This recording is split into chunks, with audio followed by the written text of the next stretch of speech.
Alright, so this is the 5th video in a little series where I'm opening the Pokémon Colosseum Double Battle E-Packs. I'd say check out my other red, blue, and yellow pack openings for some more context on the e-reader and what these cards can unlock in Pokémon Colosseum on the GameCube. I don't want to repeat myself too much in these videos, so instead, to keep things interesting in this one, I'll instead tell a little story about my journey to find a Japanese copy of Pokémon Colosseum so that I can actually use these cards that I'm opening up. So again, this is the 4th pack. This is the green pack, and there are the red, blue, and yellow that come before this. So, my journey to find Pokémon Colosseum in Japanese. You might be thinking, well, how hard can it be, right? I see plenty of listings on eBay, and that's true. But I was not searching on eBay for this game. I was actually in Japan this past August for the Pokemon World Championships that were happening there. First time ever that they were being held in Japan, so I definitely wanted to be there for that. And when I was there, I made it my mission to also find as many games as I could, Japanese games as I could, from my long list of wants. Now this list included the Japanese version of Pokémon Colosseum, as well as a Japanese GameCube to play it on, because I did not own a Japanese GameCube. So I went to a lot of retro gaming stores in Japan. Thankfully, there are lots of them, so I had plenty of options to go to. Now there are a couple main retro gaming store chains in Japan. The most popular by far would be Super Potato, which generally has the widest selection of games, consoles, really anything you can think of related to gaming. But they have the highest prices because they are the most well known and in the very popular spots like Akihabara and other places that people will go to look. Generally, if they go to just one store, just have time for one stop, they'll go to a Super Potato. I ended up buying a GameCube from them. But the stores I had the most fun searching in were the Ojamacon and Book Off chains. I believe Ojamacon stores are only found in the Kyoto, Osaka region, while Book Offs are more widespread. So over the total 2 weeks that I spent in Japan, I went to easily over a dozen retro game stores, looking for Generation 3 Pokemon games mainly, and of course Pokemon Colosseum. And so every single store I went into, I looked through the entire GameCube section, hoping to find Pokemon Colosseum.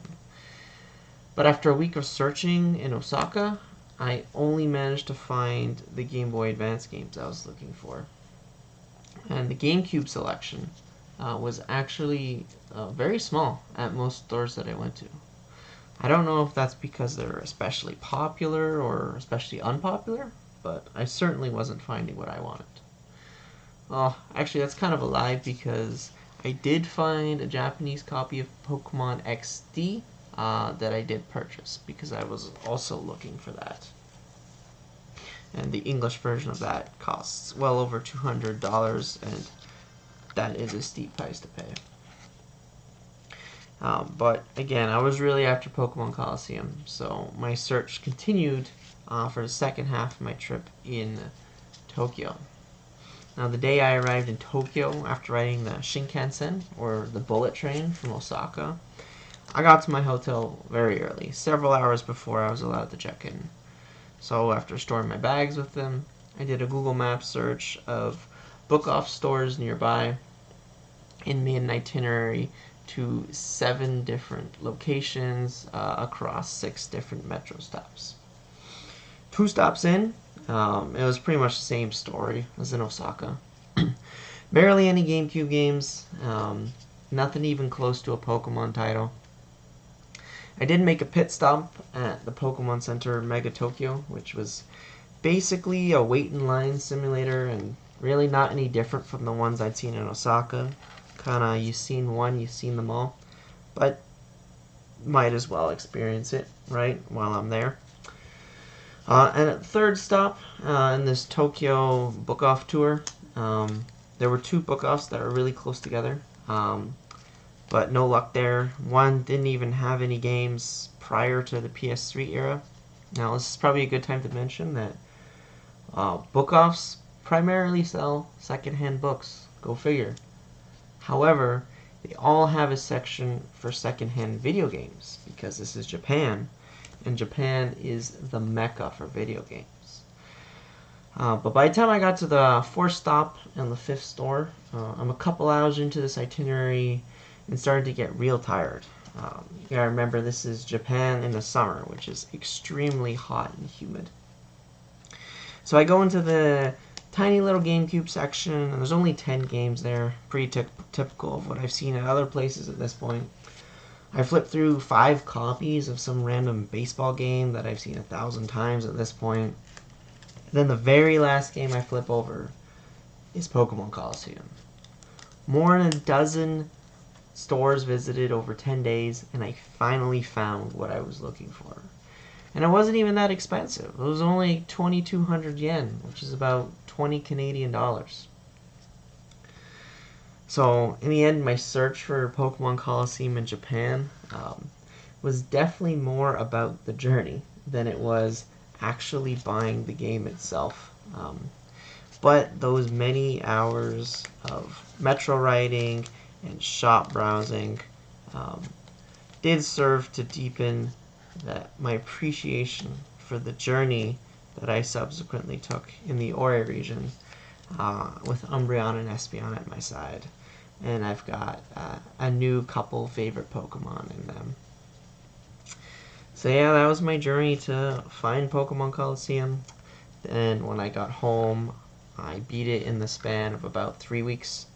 That was a lot of playing through a game in a language I did not understand. I tried doing it with translation as I went. That proved to be far too challenging. I ended up just following a walkthrough. But yes, this is the green pack of the Pokemon Colosseum Double Battle E-Series. This is now the last pack. I have opened all 4 packs now, so my next step will be to scan them and start battling the trainers in Pokemon Colosseum Japanese Edition. Thank you all for following along, and we'll see where this journey takes us.